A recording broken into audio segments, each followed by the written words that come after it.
Hey everyone, what is up? Trinity here, and welcome back to my channel.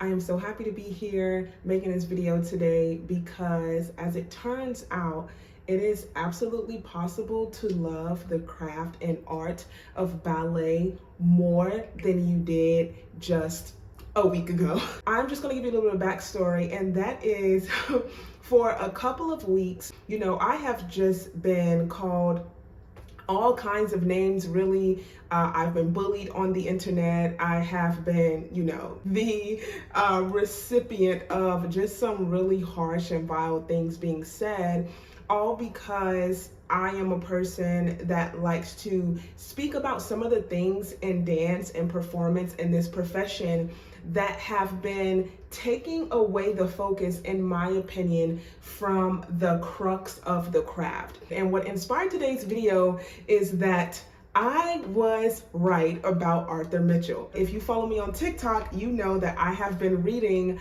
Swans of Harlem. This book has just been super duper inspiring, but I read some pages earlier today that just really jumped out at me. I have had this yearning passion to, as I have coined, bring dance back to dance. Now, I started saying this maybe around 2022, 2023, and the idea of that is that this regality that needs to be preserved for the craft of professional dance has to take place. A couple of weeks ago, I talked about a slow leak that has been happening in professional ballet specifically, and that, these things have to be nipped in the bud in order to help preserve just the beauty, the reverence, the regality of ballet. What I'm going to be talking about is stemming from what I read in this book. I just want to let you know, the topic may be sensitive, okay? But it needs to be talked about, and that's what we're here for. Standards are in place in order to keep a field, in order to keep a structure, in order to keep a vocation, a craft afloat. Not only afloat, but to help it maintain its place in our world, in our society, and within the scope of whatever that field is. For us, it is professional dance. And so when we try to go in and just rip apart these standards, even if it's in the smallest manner, there's the slow leak. There is the agenda, if you will, to sort of turn professional ballet into a hobby, to turn it into something that becomes like, okay, maybe it's important, maybe it isn't, something that no longer holds high value in our society. And so I often talk about some of those standards, but today I want to dive into something that Arthur Mitchell would often say, or this sort of idea that he held. Now, if you saw my last video and maybe another one before that, I have been talking about, I've also been writing about this war on women in ballet. And the idea of that is that slowly but surely I started to see, although in a very minute way and in ways that others would call advocacy or representation and or diversity, I started to see those things sort of chipping away at the existence and the strong presence and the appreciation of women in ballet companies. So it is not enough to just say, oh, well, women are still in ballet companies. You still get to wear pointe shoes. You still get to partner. You still get to be promoted. You still get to be here and hold space. It's not enough just to do that, but you cannot strip the main thing that women are in the confines of ballet for. And when we're talking about whether you're in rehearsal, where you're on stage, women hold a certain place. They hold a certain viewpoint. They hold a certain vibe, if you will. Men also do the same. When we try to blur those lines, we are now blurring the work of classical ballet. Now, many people on Apostle Paul's internet have gracefully told me that I am absolutely wrong in this, but I know I am correct. One of those things, just kind of branching off from this idea of men and women being able to hold their spaces in ballet, is about how we show up on the stage. And I'm going to read for you something that Arthur Mitchell said, recounted by a few of his inaugural or a few of his dancers who began the company. And this is important because, again, it goes along with this theme that I mentioned before.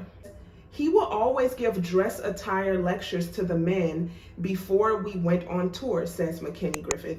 Now, right here, they started talking about how the men at Dance Theater of Harlem were just so statuesque. They were just so strong. They were the most good-looking men, and they really cared for the ballerinas. They really cared for the ladies. But then, you know, some of them were not men who dated women.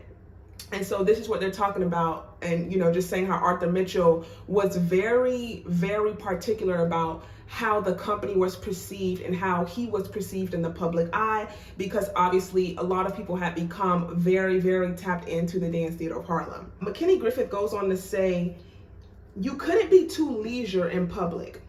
No short shorts, even when it's blazing hot. No neck scarves. The men were to dress in a fashion that didn't call their sexuality into question. It wasn't said, but yes, says McKinney Griffith sadly. Now, that jumped out at me because I can remember maybe a few months or a few years ago starting to see this sort of turn of ballet companies' presence on social media. Some of the posts started to become very casual.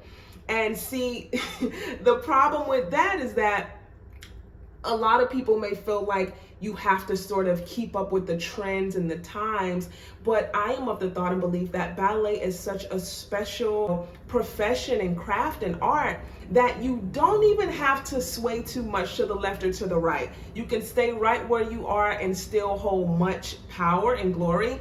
And I think even more so now in 2025 and going into 2026, that this position of tradition that people try to demonize sometimes is honestly a strong stake in the ground to have. I truly believe that, and most definitely going forward. So I don't think anything that Arthur Mitchell would say, you know, I don't think anything was wrong with it. And, you know, even when Gail McKinney said, you know, the men could not dress in a way that would call their sexuality into question, it goes back to the craft, okay? We have to understand, and I've said this so many times, anything we try to make bigger or we try to examine or put on a pedestal within the craft, making it above the craft, it begins to diminish the craft. Most people, or a lot of people who responded to me, don't see it that way, but it truly does. What happens is, if you're posting dancers, whether they're male or female, on your social media platforms, and it's in a very leisure way, or it's in a way that's kind of like not professional, think about a law firm. And your law firm is very, you know, even if no one has an idea of this firm's reputation, you know, when you hear the words lawyer or law firm, you're thinking professional, buttoned up. You're thinking, you know, everything's right and in place. And I'm going to tell you that sort of standard gives you, as a person who is likely going to work with them or partner with them, confidence in what they are going to or what they can do for you. Why? Because you see that they've held themselves to a high standard. It's the same thing with ballet. Yes, this is a very visceral craft. Yes, you get to explore, we get to express ourselves, but we have to remember that this is a profession. And I'm of the belief that we cannot have so much love and respect for those who've come before us, but then we're kind of just like kicking against the things that they put in place, the ideas that they've had, as if they did not work. Okay, while I was reading this, I exactly began to remember me saying some things on social media like, you know, it does not matter what you and I do outside of the studio, outside of the stage. Okay, when you are on stage as a woman, you are to be a woman. Okay, this is what you need to bring, the natural womanly qualities that God has given us to the stage. When you are on stage or in the studio and you are a man, you are to bring those qualities, those natural qualities that God gave you as a man. These things are important for the dynamic of classical ballet performance experience. But Kenny Griffith goes on to say the men's paychecks would be docked for the way they dressed outside the company. They couldn't be flamboyant. They had to be presentable, so to speak. Absolutely 100%. And you know, this does not matter if you are a man or a woman.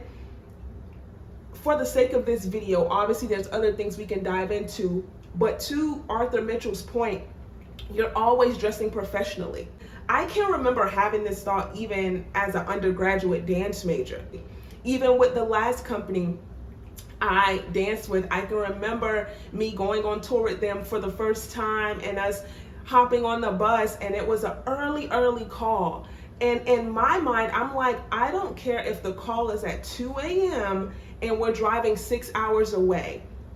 There's no way I'm stepping outside of my home, getting in front of my director, ballet mistress, co-workers with some sweats on. It's not happening. And I know for some people that may be so extra, but extra gets the job done.